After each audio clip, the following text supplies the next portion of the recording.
Situs-situs bersejarah merupakan bagian berharga dari kekayaan budaya bangsa. Setiap situs menyimpan cerita dan pesan yang berharga bagi generasi sekarang dan masa yang akan datang. Dengan mempelajari sejarah, kita dapat lebih menghargai warisan nenek moyang dan memahami jati diri bangsa. Selama tahun 2024, Insight with Desi Anwar mengunjungi sejumlah situs cagar budaya. Antara lain, situs Gunung Padang. Terletak di Cianjur, Jawa Barat, situs megalitikum ini dipercaya sebagai salah satu situs tertua di dunia. Berbentuk punden berundak, Gunung Padang menyimpan misteri tentang peradaban masa lalu yang begitu maju. Lalu Candi Batu Jaya di Kabupaten Karawang. Sejak awal penelitian hingga kini, telah ditemukan 62 lokasi situs purbakala dan sebagian besar merupakan bagian dari struktur candi. Candi Batu Jaya merupakan kompleks candi Hindu-Buddha terbesar di Jawa Barat. Berikutnya adalah cagar budaya Chandranaya, sebuah rumah tua bergaya oriental yang berdiri di tengah gedung hotel dan apartemen di pusat kota Jakarta. Rumah ini merekam jejak sejarah Tionghoa di tanah air. Kala Indonesia dijajah Jepang, Chandranaya sempat menjadi kantor perkumpulan orang Tionghoa dengan tujuan sosial. Bila mengingat sejarah kemerdekaan Indonesia, rumah Rengas Dengklok menjadi saksi bisu menjelang detik-detik proklamasi. Rumah yang selalu diingat sebagai lokasi penculikan Bung Karno dan Bung Hatta menjadi tempat perdebatan sengit para tokoh bangsa mengenai waktu yang tepat untuk memproklamasikan kemerdekaan Indonesia. Dan yang terakhir, Monumen Pancasila Sakti yang mengenang peristiwa kelam sejarah bangsa.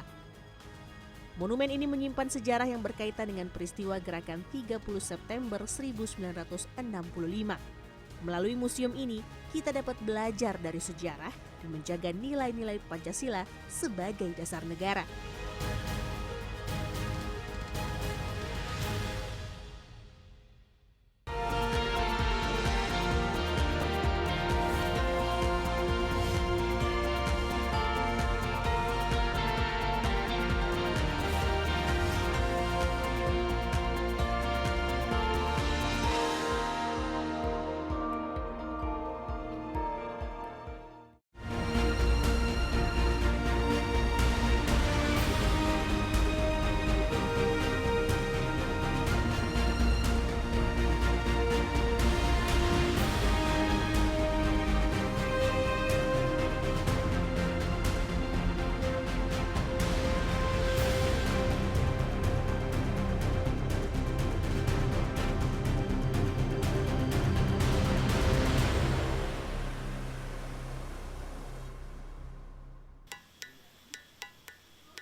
Misteri Gunung Padang belum menemukan titik terang.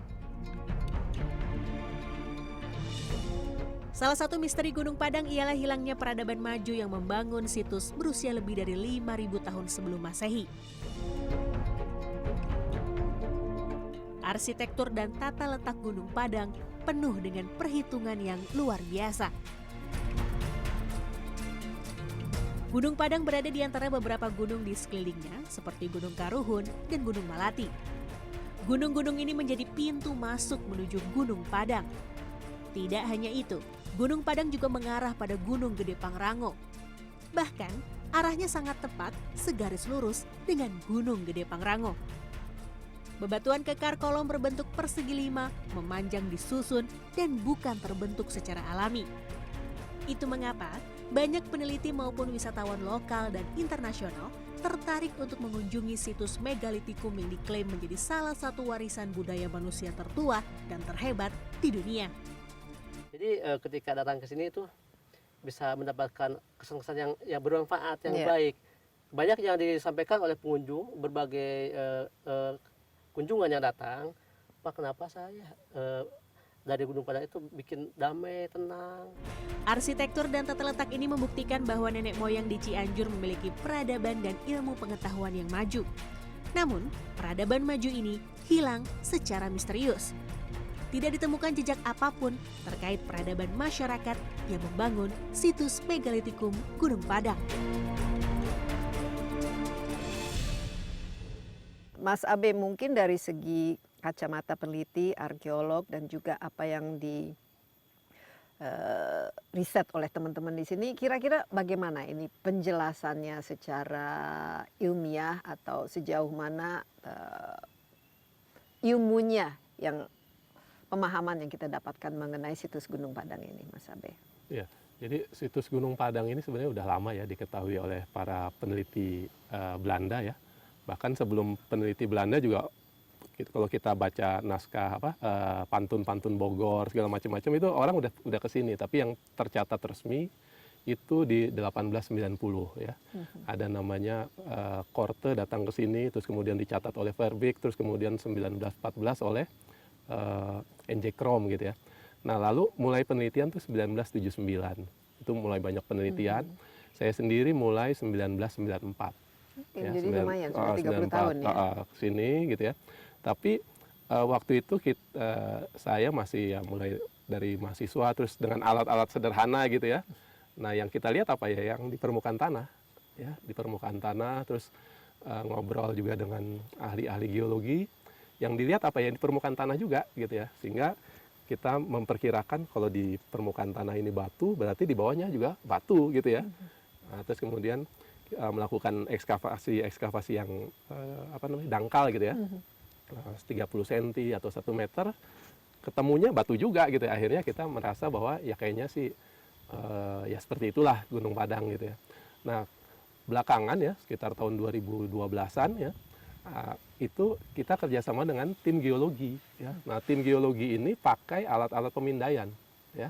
Ibaratnya kalau dulu saya gitu ya, dokter umum gitu ya, dokter periksa dari kulit aja, ini sakit apa gitu ya. Nah sekarang ditemani oleh ahli-ahli yang bisa CT scan ya, seismik terus MRI ya, X-ray.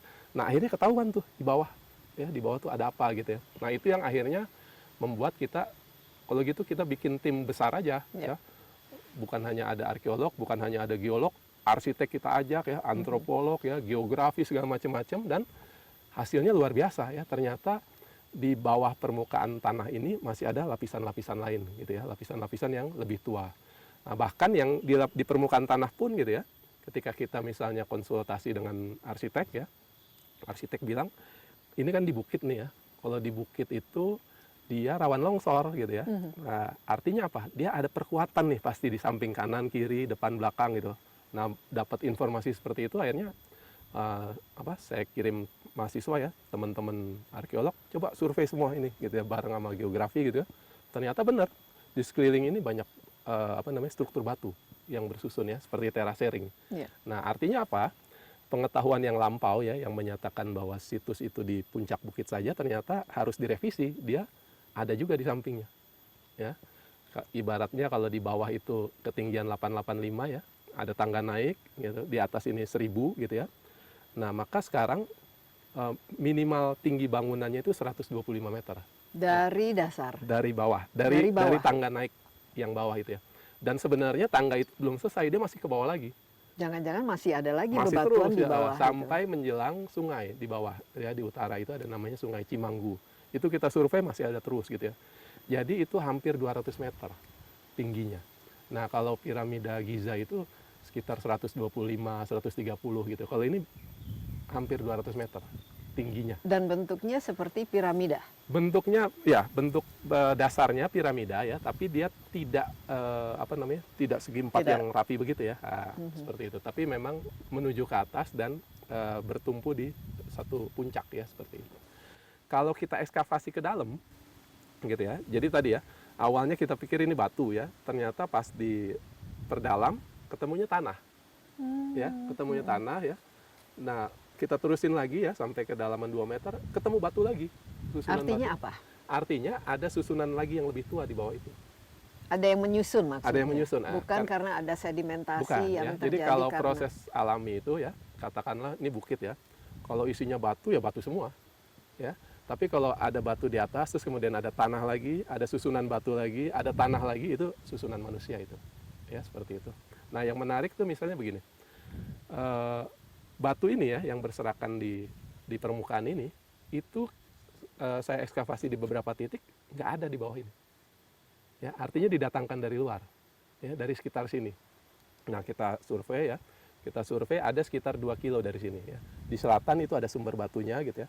Di utara juga ada 5 kilo dari sini. Jadi gitu ya. batu ini didatangkan dari luar? Batunya didatangkan dari luar. Nah, di luar itu ya, di sekitar 2 km atau 5 km itu, tapi kemungkinan yang diambil itu dari yang 2 km itu ya. Pertama dia lebih dekat gitu ya. Dan yang kedua dia ada di selatan yang memang lebih tinggi dari sini. Jadi secara transportasi lebih mudah ya. Nah, yang menarik adalah di situ ada formasi alaminya tuh. Batu semua isinya begitu ya. Terus dia dalam formasi alami itu rapat dan ukurannya sama ya. Nah, ditambang di sana oleh manusia yang bikin situs Gunung Padang ya. Dipotong-potong ya. Dipotong-potong terus dibawa ke sini. Ya, makanya di sini ukurannya beda-beda gitu ya, terus besarnya beda-beda gitu. Tapi mirip ya bentuknya? Ya, karena dia misalnya penampang segi 5 ya, kalau dari atas segi 5 itu bentukan alam sebenarnya. Panjang-panjangnya juga bentukan alam. Jadi seperti kristal gitu Ya, kan seperti ya? kristal betul ya. Wah, Mbak Desi mantap banget, saya belum pernah pakai ilustrasi kristal. Nggak, maksudnya kalau kristal tapi, kan betul, secara ya. alami Ya, dia secara alami punya gitu bentuk, ya. bentuk piramida juga ya? Bentuk apa namanya? Panjangnya itu alami gitu ya. Irisannya gitu ya atau penampangnya itu alami. Tapi begitu dipotong-potong dan dibawa ke sini lalu disusun oleh manusia, itu buatan manusia. Buatan manusia. Ya, jadi siku-sikunya ini alami nih semua. Ya, bukan manusia yang memahat gitu, tapi manusia yang memotong ini. Ya, seperti itu kemudian dibawa.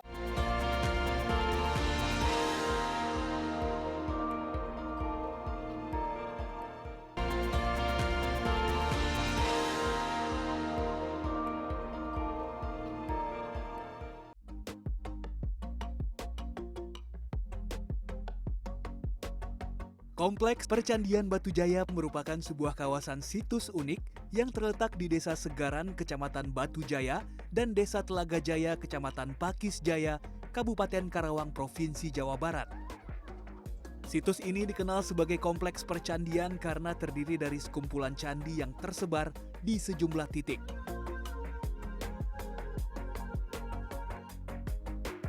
Percandian Batujaya pertama kali diteliti pada 1984.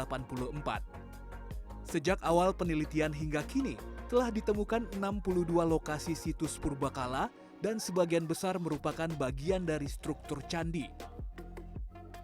Situs Batujaya memiliki beberapa candi yang telah dipugar, antara lain Candi Jiwa dan Candi Blandongan.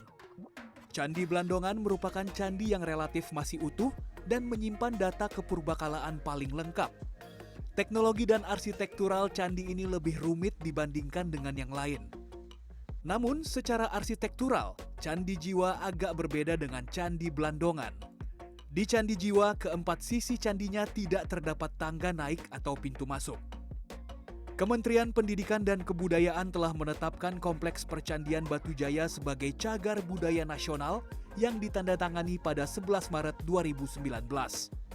Dengan potensi sejarah dan arkeologis yang dimiliki, Kompleks Percandian Batujaya merupakan warisan berharga yang perlu dilestarikan. Melalui upaya pelestarian yang berkelanjutan, dapat memastikan bahwa kekayaan budaya ini tetap terjaga dan dapat memberikan manfaat bagi masyarakat.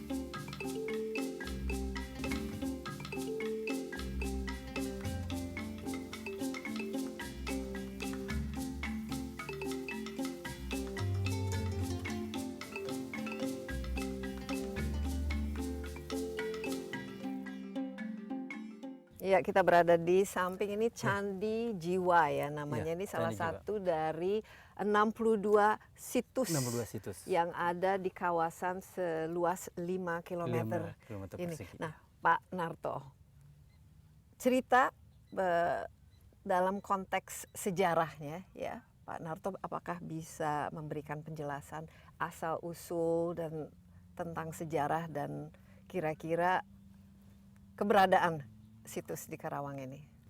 Awal mula percandian kita ini ditemukan itu pada tahun 1984. Kebetulan di tahun 84 itu ada kegiatan penelitian ekskavasi, Bu, di daerah Cibuaya. Di sanalah masyarakat Cibuaya bercerita bahwa di Batuja juga banyak gundukan tanah. Bahkan Gundukan tanah? Ya, gundukan tanah di sini masyarakat bilang di sini unur. Unur. Kalau masyarakat sini. Dan akhirnya waktu itu para peneliti datanglah melakukan survei permukaan di tahun 84, dan hasil survei permukaannya di tahun 84 itu ternyata oh ya, ini ada indikasi sebuah bangunan, tapi belum bisa dibilang bangunan candi. Barulah tahun 85 itu diadakan ekskavasi dari Fakultas Sastra UI yang melakukan ekskavasi pertama di sini. Dan akhirnya membukalah beberapa kotak gali ekskavasi dan berhasil menemukan bentuk denah bangunan dengan denah bangunan bujur sangkar. Dan dari penelitian itu ada beberapa versi ya, Bu.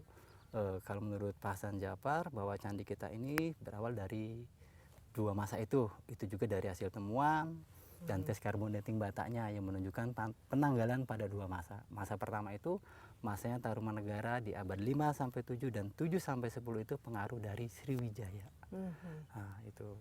Jadi kalau kita lihat dari usia ini dari abad ke-5 atau apakah bisa lebih awal lagi, lebih tua lagi? Kalau saya pribadi, saya mungkin lebih awal lagi, sekitar abad ke-4 ke-5 udah masuk dalam kejayaan masanya Tarumanegara. Kalau saya pribadi, tapi itu kita bicara berdasarkan dari hasil penelitian dari Pak Hasan Djafar. Ya, jadi kalau kita lihat 5, 7 ini lebih tua daripada Borobudur kan misalnya. Iya, lebih tua Borobudur. Karena itu 5, 7 itu Mas Taruma dan 7 sampai 10 pengaruh Sriwijaya. Sedangkan Borobudur sendiri kan di abad ke-7. Nah, apa yang kita bisa pelajari dari ini pertama 2 masa itu sendiri, dan kedua secara sejarah dan budaya itu seperti apa saat itu? Dan ini kan kalau kita sekarang ke sini ini banyak sekali, ini kan lumbung padi kan, ini ada sawah di mana-mana, dan bagaimana kira-kira waktu itu penempatannya dan signifikansi dari situs-situs ini menurut Pak Narto? Jadi kalau beberapa yang saya dapat dari informasi dari peneliti, bahwa dulu ini candi kita ini memang sebuah komplek lah. Dan dulu itu tidak ada sawah di masa itu, Bu. Nah, sawah-sawah ini terjadi karena itu terjadi di abad 10, kawasan kita ini kan ini mengalami suatu bencana alam, yaitu luapan Sungai Citarum yang menggenangi kawasan ini sampai ratusan tahun. Itu terjadi banjir, Bu. Itu di abad ke-10? Abad 10. Dan disitulah... Jadi sebelumnya belum rawa kan? Belum, masih berupa daratan lah. Daratan yang ya, bisa didirikan bangunan. Ya nggak mungkin lah para leluhur kita itu membangun candi di dataran rendah. Otomatis dia memilih dataran tinggi. Nah itu banjir di luapan Sungai Citarum di abad 10. Dan hingga akhirnya masyarakat di waktu itu mereka mengosongkan tempat ini, Bu. Hijrah lah. Hingga akhirnya kita pun tidak menemukan arca-arca besar di sini. Kemungkinan besar arca-arca tersebut dibawa sama mereka. Oh, jadi untuk menghindari ya kerusakan dari arca-arca itu pada saat banjir, itu dipindahkan. Dibawa. Dan apa yang terjadi kepada situs-situs ini pada candi ini? Tenggelam. Tenggelam hingga akhirnya terjadilah endapan-endapan. Dan biasanya bangunan yang tidak dipelihara itu akan mengalami cepat kerusakan. Apalagi ini bata, karena proses dia ditumbuhi seperti lumut, rumput, nanti dia mati, humus, dan akhirnya si bata pun ikutlah mulai rusak. Oke. Nah ini kan lebih tua ya dari candi-candi yang ada di Jawa Barat ya, dan ya seperti Borobudur atau Prambanan. Kira-kira waktu itu sudah ada penelitian dan sejarah yang menentukan lah kira-kira untuk apa dan kenapa kompleks percandian ini dibangun di sini. Nah, dari hasilnya sementara ya, Bu, sementara dari hasil penelitian ekskavasi ini sampai saat ini belum ada yang melakukan kegiatan kajian dalam penelitian nih di candi-candi ini. Karena kita berpatok bahwa candi adalah tempat ibadah dan kajian itu belum mengarah nih. Belum ya? Iya, belum. untuk ibadah apa sebenarnya, kayak Candi Jiwa, Blandongan, Dan Candi seperti Suruh. apa ritualnya? Seperti apa ritual? Pertama ini belum ada kajian lah dari para peneliti yang setahu saya ya Bu ya, belum ada ke arah situ. Tapi dari segi agamanya kan waktu itu kan, ini kan bisa mungkin Buddha atau Hindu, itu bagaimana? Belum jelas gitu pada. Tapi waktu Tarumanegara dan Sriwijaya kan kita sudah tahu kan. Jadi apa? Kalau masalah agama, ini kita beberapa informasi ya dalam catatan Pahian itu menyebutkan bahwa di masa Tarumanegara itu sudah hidup beberapa agama. Nah, salah satunya Pahian itu menyebutkan bahwa ada agama kotor. Jadi kotor di sini bukan agama yang salah Bu, tapi agama yang tidak sejalan dengan ajaran rajanya. Sebelum Hindu Buddha masuk sudah ada agama di sini. Sudah ada agama di sini. Nah, agama di sini tuh yaitu animisme kepercayaan. Kenapa ada animisme kepercayaan? Karena dari hasil penelitian pun 2012 itu kita menemukan temuan rangka-rangka manusia. Oh ya? Rangka-rangka manusia akhir masa prasejarah atau protosejarah. Dan diduga rangka-rangka ini di abad kedua Bu. Jadi lebih tua lagi. Lebih tua lagi si rangkanya. Dan ini masih misteri sampai saat ini ya? Masih misteri. Itu kita butuh apa? Informasi ini Ya, butuh maksudnya penggalian penggalian, butuh ekskavasi penelitian. lagi, penelitian lagi. Nah, tanah. proses ekskavasinya itu sendiri seperti apa dan kira-kira konklusinya yang ditemukan setelah melakukan ekskavasi ini apa-apa saja Pak Narto? Jadi dari kegiatan ekskavasi selama ini kita ini baru menemukan ya 4 kategori arca Bu. Arca pertama itu arca terakota, batu, logam, sama stuko. Nah, kalau arca terakota ini motif tablet yang menggambarkan tokoh-tokoh agama Buddha. Di situ ada semacam mantra di terakota itu. Sedangkan di batu itu kita ada prasasti yang sampai saat ini belum sempat terbaca. Dan untuk logamnya kita menemukan adanya logam tembaga, kaki, dan juga ada logam telapak tangan emas. Oke, nah itu usianya berapa? Ini dari masa kemana? Masa Tarumanegara atau masa Sriwijaya? Apakah sudah di carbon dating atau diidentifikasi? Kalau untuk temuan belum di tes carbon dating Bu. Sementara kita hanya mengumpulkan dari data-data yang ada aja. Sementara yang di tes carbon dating itu yaitu seperti rangka manusia, bataknya, dan gerabah ada yang di tes carbon dating. Nah, itu dari tes carbon dating itulah diambil simpulan bahwa ini ada 2 masa. Masanya Tarumanegara dan pengaruh dari Sriwijaya. Kalau dari segi bentuknya ini bisa cerita sedikit mengenai Candi Jiwa ini, apa yang signifikan Pak Narto? Ya, jadi kalau Candi Jiwa ini kalau kita lihat dari atas kan di bagian atas ada berapa kayak macam kelopak bunga gitu, bunga teratai. Diduga si Candi Jiwa ini adalah melambangkan sebagai bunga teratai dan di atasnya itu ada lapak arca Sang Buddha. Dan ini jalan. Jadi ini candi Buddha lah istilahnya. Candi Buddha, ya, karena sudah dari Sriwijayanya ya. Ya. Dan ini lantainya ini lantai Pradaksina ini masih in situ Bu. Nah, biasanya artinya ini masih aslinya. masih asli. Di mana lantai ini kalau mereka melakukan upacara keagamaan, mereka melakukan Pradaksina di sini sambil mengelilingi.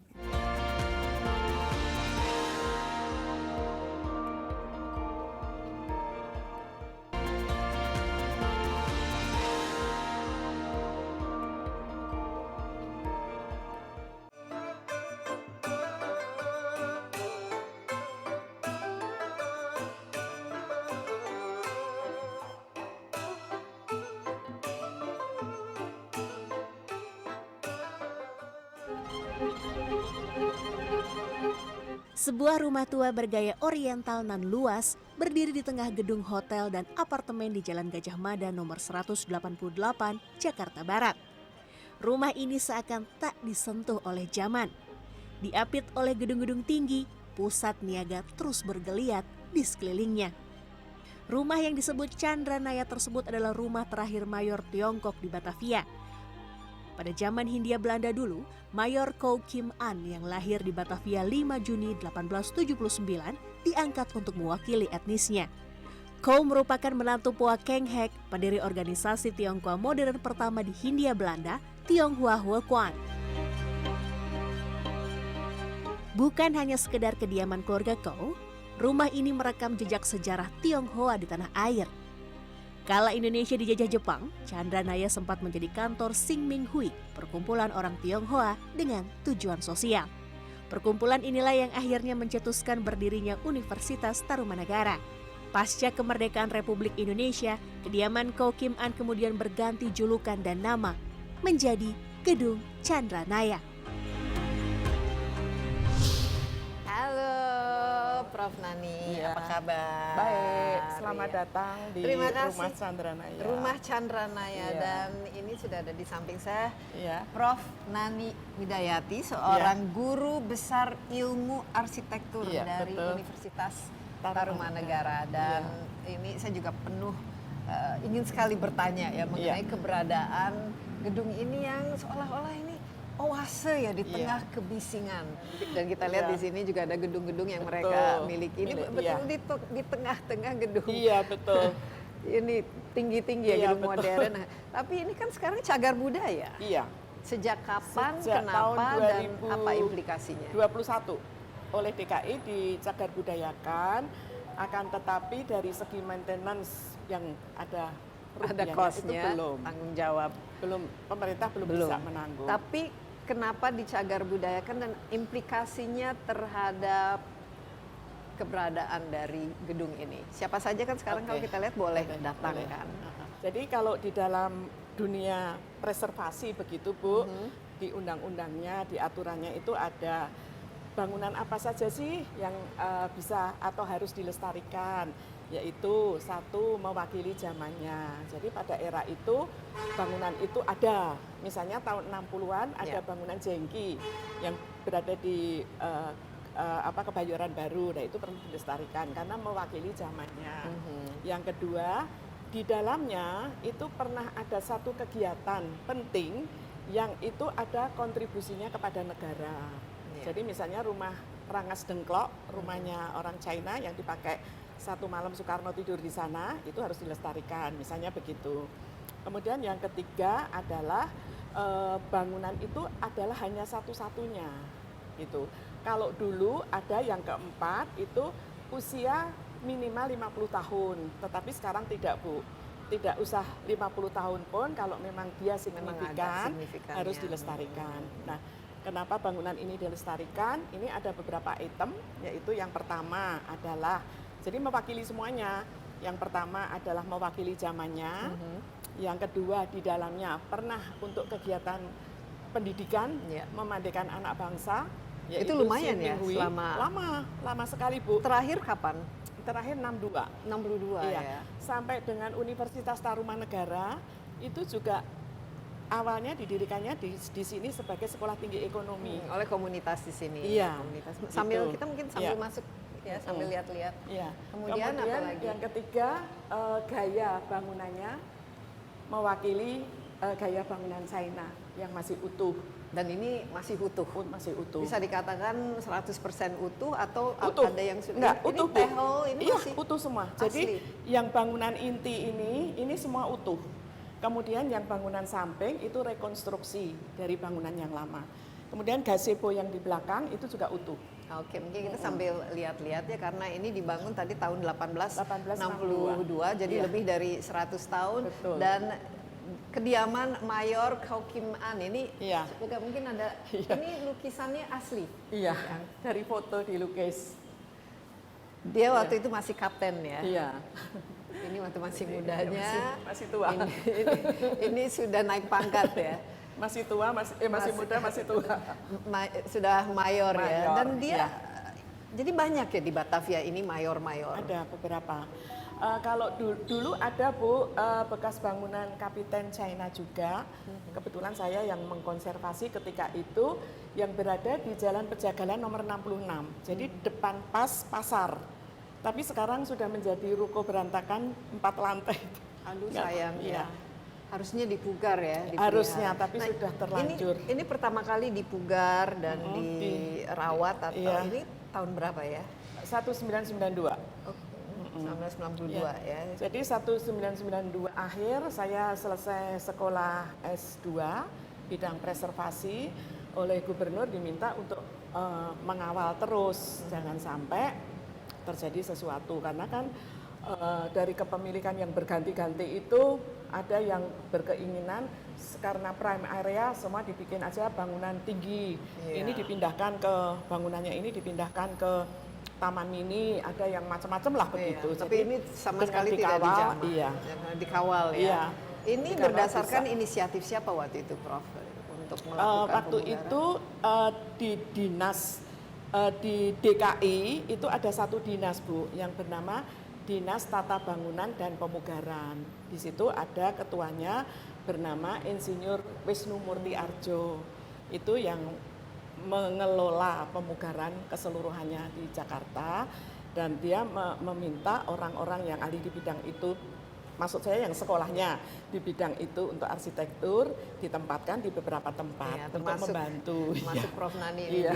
ditugaskan, tapi Untuk kos semua membantu. biaya pemugaran apakah ditanggung oleh pemilik waktu itu? Semua atau? ditanggung pemilik. Semua ditanggung. Jadi Ditanggung ini, pemilik. ini syarat nih, karena memang ini Iya, masih karena di dalam lahan dia. di lahan ini.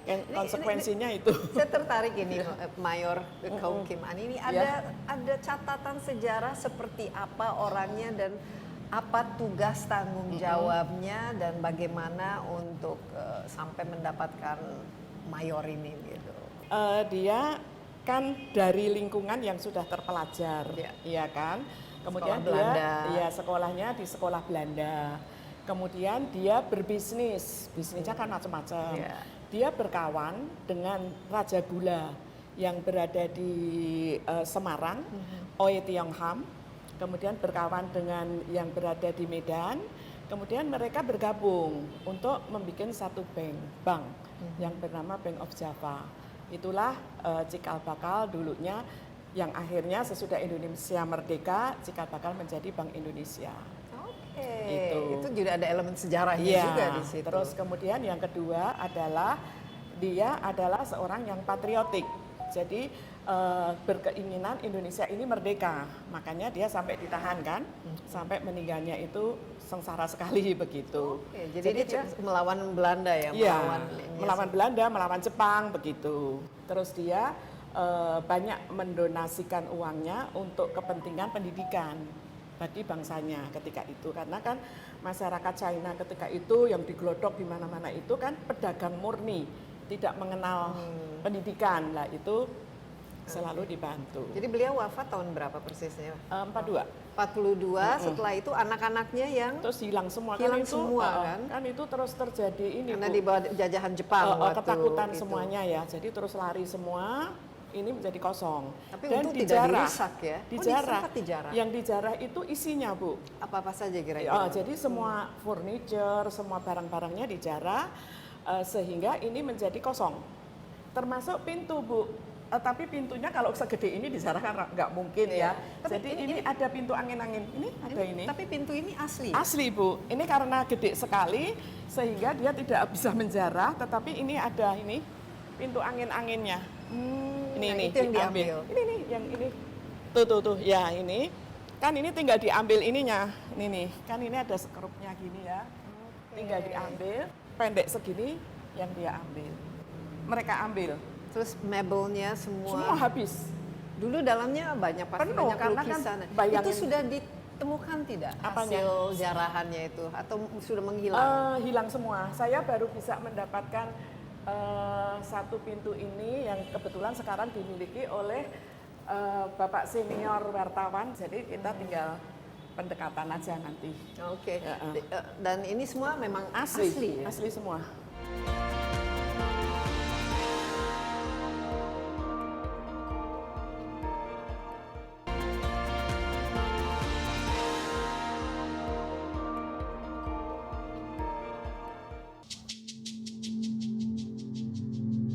Sejarah peristiwa Rengas Dengklok adalah momen penting dalam perjalanan Indonesia menuju kemerdekaan. Peristiwa ini diawali dari penculikan Bung Karno dan Bung Hatta, persiapan dan proses pelaksanaan proklamasi kemerdekaan di rumah Bung Karno, hingga puncaknya yaitu proklamasi kemerdekaan Indonesia. Pada 16 Agustus 1945, sekelompok pemuda membawa Soekarno bersama Fatmawati dan Guntur Soekarno Putra serta Muhammad Hatta ke sebuah rumah di Rengas Dengklok, Karawang, Jawa Barat. Di rumah inilah para pemuda mendesak Soekarno dan Hatta untuk segera memproklamasikan kemerdekaan Indonesia. Tujuan para pemuda membawa Soekarno dan Hatta sebenarnya memiliki maksud yang baik, yaitu agar Soekarno dan Hatta tidak terpengaruh oleh Jepang. Peristiwa Rengas Dengklok memberikan makna bahwa proklamasi kemerdekaan memang sudah seyogyanya dilakukan oleh bangsa Indonesia. Kobaran semangat yang sangat luar biasa dalam diri golongan muda berhasil memunculkan desakan untuk segera memproklamasikan kemerdekaan. Tidak hanya itu, peristiwa Rengas Dengklok juga dimaknai sebagai semangat persatuan bangsa Indonesia.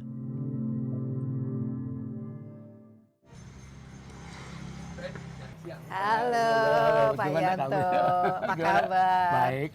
Terima kasih banyak loh. Sama-sama. Kita sudah, karena terus terang ya, saya sendiri ini baru pertama kalinya ke sini Pak Iya. Yanto, dan mungkin juga banyak dari teman-teman pemirsa kita yang Belum belum tahu, kenal, ya. belum tahu.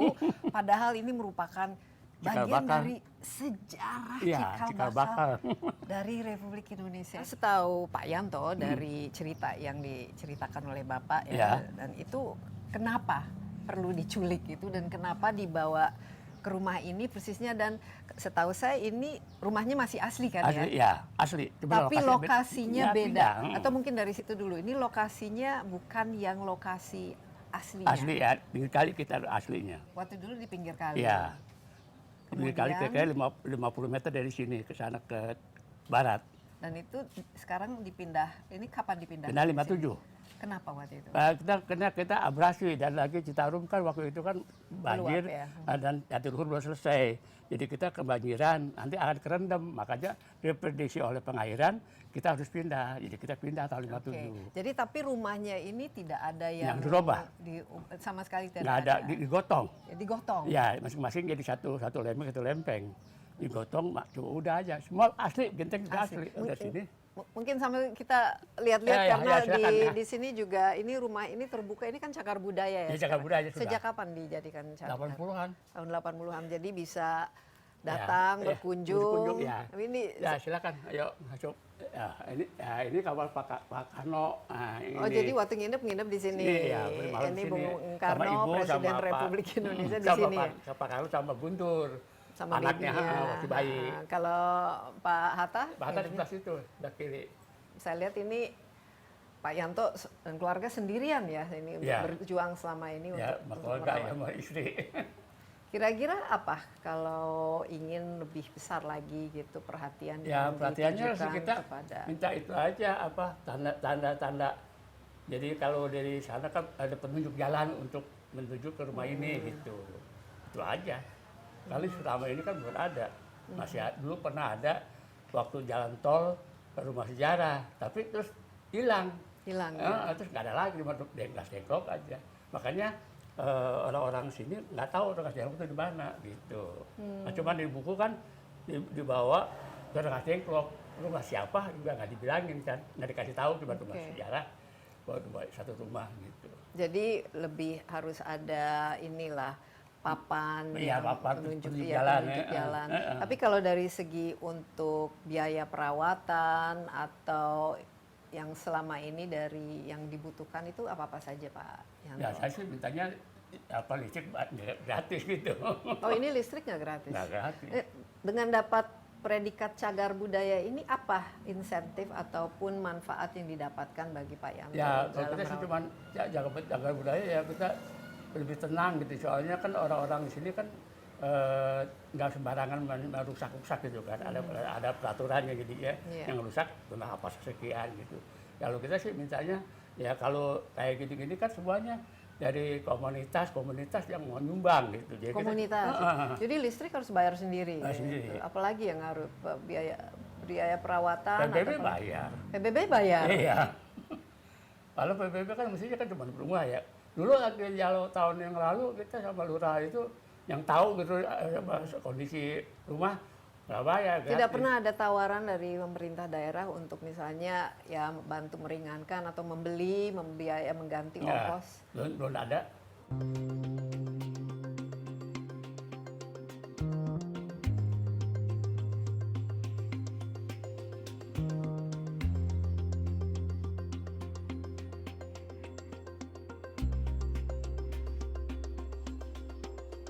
tokoh pejuang kemerdekaan Indonesia Soekarno dan Muhammad Hatta pernah diculik, dibawa ke sini dan menginap 1 malam di rumah Rengas Dengklok ini. Tapi masih banyak ya saya rasa informasi ataupun hal-hal yang kita belum ketahui mengenai kejadian Rengas Dengklok itu. Oleh sebab itu sudah ada di samping saya seorang sejarawan masih muda, JJ Rizal. Kalau kita melihat dalam konteks sejarah dan makna atau signifikansi dari rumah bersejarah ini dan Rengas Dengklok itu, apa yang kita bisa pelajari dan kita ketahui? Yang jelas rumah ini tuh penanda bahwa ada aspirasi cara kemerdekaan yang berbeda. Jadi semua itu ingin merdeka, tapi persoalan besarnya adalah caranya bagaimana. Nah, rumah ini sebenarnya puncak dari peristiwa cara yang dipilih oleh kelompok pemuda terutama. Kelompok pemuda yang sebenarnya bertaut dengan kelompok yang tua yang namanya Sahrir dan Tan Malaka. Yang menginginkan dan membayangkan bahwa kemerdekaan Indonesia itu harus diselenggarakan, dibuat di luar semua, direncanakan. Iya, direncanakan semua di luar yang berbau Jepang gitu, yang ada kaitannya dengan Jepang begitu. Sementara Soekarno dan Hatta itu menempuh jalan bagaimana bukan bekerja sama tapi memanfaatkan kekuasaan Jepang.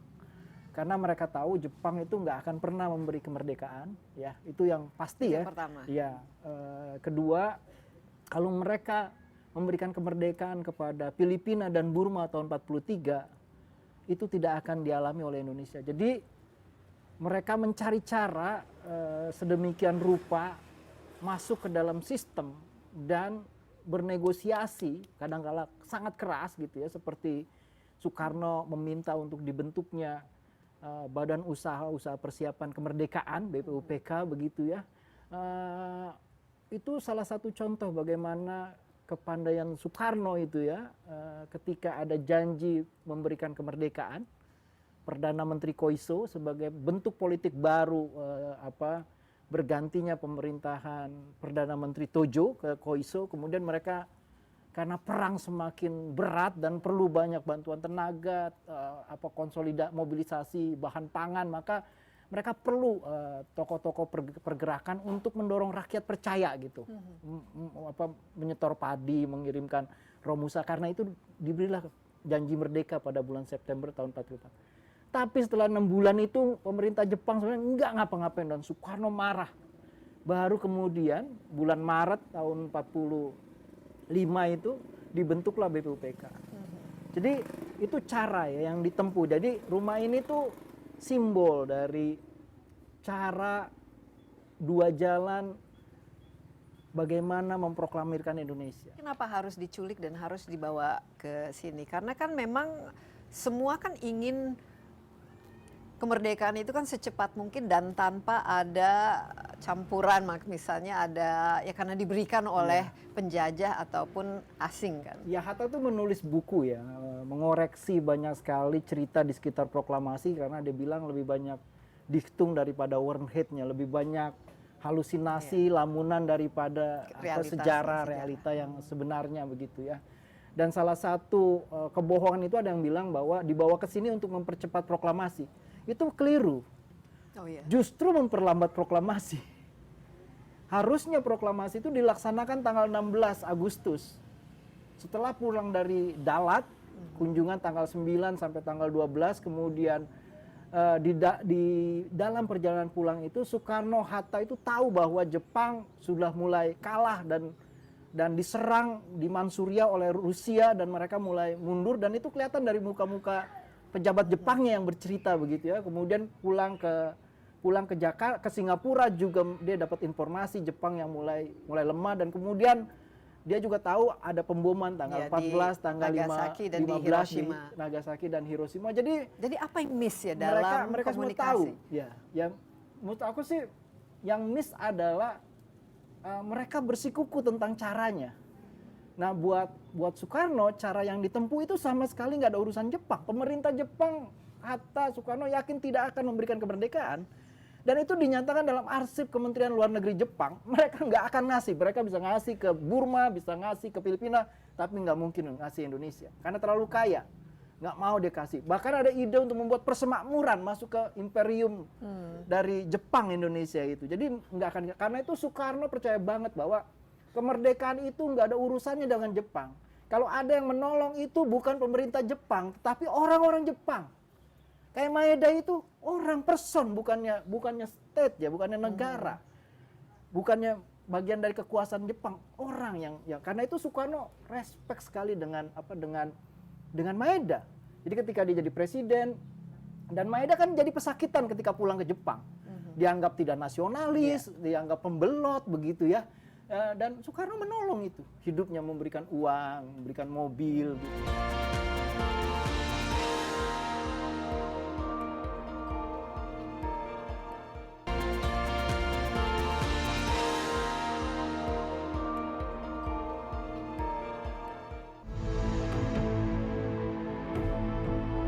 Peristiwa G30S PKI adalah salah satu babak paling kelam dalam sejarah Indonesia. Dilakukan pada malam 30 September hingga 1 Oktober 1965. Peristiwa ini bermula dari perebutan kekuasaan dalam tubuh militer. Diduga kuat, Partai Komunis Indonesia atau PKI terlibat dalam penculikan dan pembunuhan 7 perwira TNI Angkatan Darat. Peristiwa ini kemudian memicu gelombang kekerasan yang meluas dan menargetkan kelompok yang dianggap terkait dengan PKI. Dampak dari peristiwa ini sangat signifikan, tidak hanya mengubah peta politik Indonesia, tetapi juga mewarnai persepsi masyarakat terhadap komunisme hingga saat ini. Peristiwa G30S PKI merupakan tonggak sejarah kelam bangsa Indonesia yang harus diketahui oleh generasi muda. Pembelajaran mendalam mengenai peristiwa ini tidak hanya mengingat tanggal dan nama-nama korban, namun lebih kepada memahami akar permasalahan, dampak yang ditimbulkan, serta nilai-nilai luhur yang perlu dijunjung tinggi. Dengan demikian, generasi muda dapat mengambil pelajaran berharga agar peristiwa serupa tidak terulang dan senantiasa menjaga keutuhan Negara Kesatuan Republik Indonesia. Meskipun peristiwa G30S PKI terjadi puluhan tahun lalu, relevansinya terhadap kehidupan generasi muda saat ini sangatlah tinggi. Melalui pembelajaran sejarah ini, generasi muda dapat memahami bahaya laten dari paham-paham radikal yang mengancam persatuan dan kesatuan bangsa. Selain itu, mereka juga dapat menumbuhkan sikap kritis dan waspada terhadap segala bentuk upaya yang ingin merusak Pancasila sebagai ideologi negara.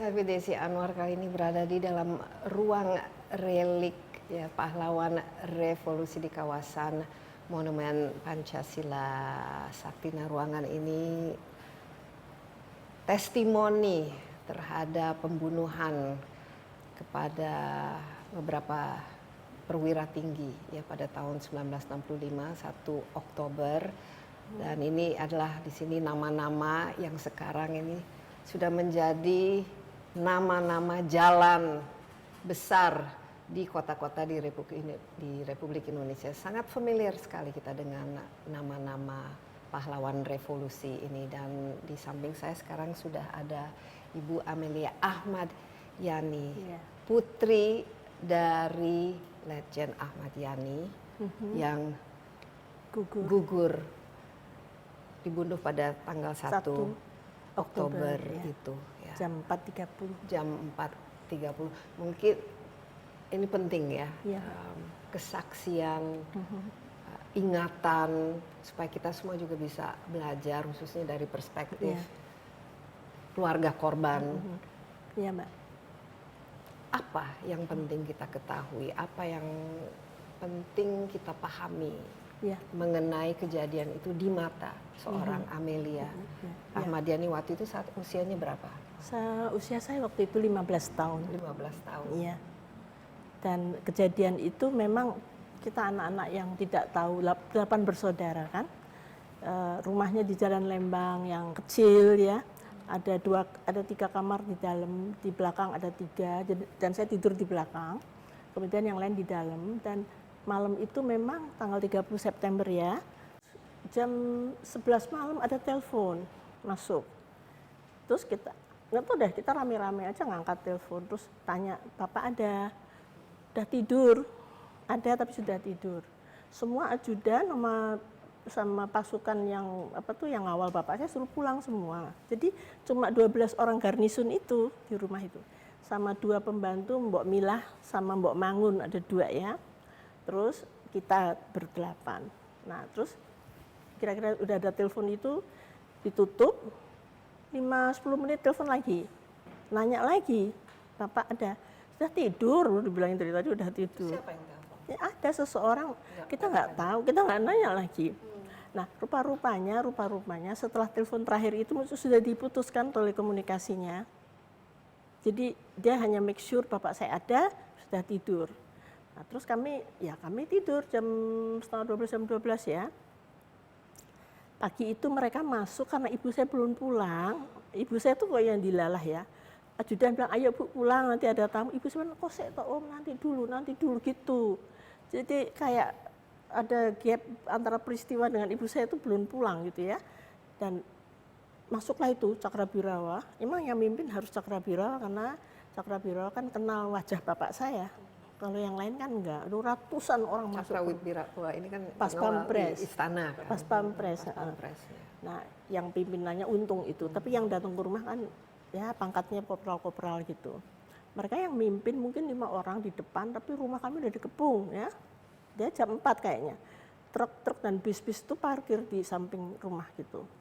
Karena nggak dikunci, mereka masuknya enak aja, nggak usah pakai ketok-ketok kan, tinggal buka pintu. Dan si di garnisun itu disita senjatanya. Nah mereka gini, wah Cakrabirawa yang datang, jadi kan nggak heran toh, itu kan elit sekali dulu. Terus mereka masuk lewat pintu belakang, dan pintunya ukurannya cuma 1,5 meter kali ya. Mereka masuk, ketemu adik saya, Mas Edi, yang lagi nyariin ibu, kok belum pulang. Mas Edi sama Mbok Mila, terus disuruh bangunin lah pokoknya. Nah dia masuk ke dalam, bapak saya dipegang kaki, ya Pak, gitu ya. Ada Cakrabirawa gitu. Bapak saya kan masih ngantuk jam 4, mungkin jam 4:15 waktu itu ya. Kemudian karena dibangunin, bapak saya bangun ya, masih matanya masih bagaimana lah ya. Keluar di pintu antara ruang makan sama gang di belakang itu terjadi dialog gitu yang agak bentak-bentakan gitu ya. Katanya dipanggil Paduka Yang Mulia, sekarang juga ganti baju nggak boleh, mandi nggak boleh, apapun nggak boleh. Nah, adik saya ngumpet di bawah mesin jahit saking takutnya karena sudah penuh pasukan di rumah itu. Bu Amel di mana waktu itu? Di belakang saya kan. Nah terus saya nggak dengar conversation-nya itu bahas, tapi bapak saya itu marah, ditinjulah si Cakrabirawa itu. Ditinju itu kalau di film kan lain ya. Kalau itu ditinju dia jatuh. Nah jatuh tuh kasa yang itu tuh melengkung itu dia nggak bisa bangun. Dia nggak bisa bangun. Nah tembakan terjadi pakai senjata Thompson. Bangunlah kita semua kan. Nah ketika bangun, saya lihat tuh itu kan bapak, saya lihat kakinya yang lagi ditarik gitu. Terus semua adik-adik kakak saya dari belakang, dari dalam tuh ngikutin. Saya ketemu bapak saya pas di depan saya, tapi terpejam dia diseret sama mereka, bukan digotong tapi diseret. Nah, pemandangan antara saya adik-adik saya beda-beda. Ada Mas Untung bilang kita diancam oleh 1 orang, kalau saya melihatnya diancam 5 orang ya, karena kita ngejar bapak kan, nangis, kita jerit-jerit nangis ngejar bapak sampai belakang, pintu belakang tuh semua lewat pintu yang kecil itu. Jadi saya buka pintu tuh penuh manusia di depan saya, baju hijau pakai pitah-pitah gitu ya. Terus suara sepatu luar, rame sekali, panik.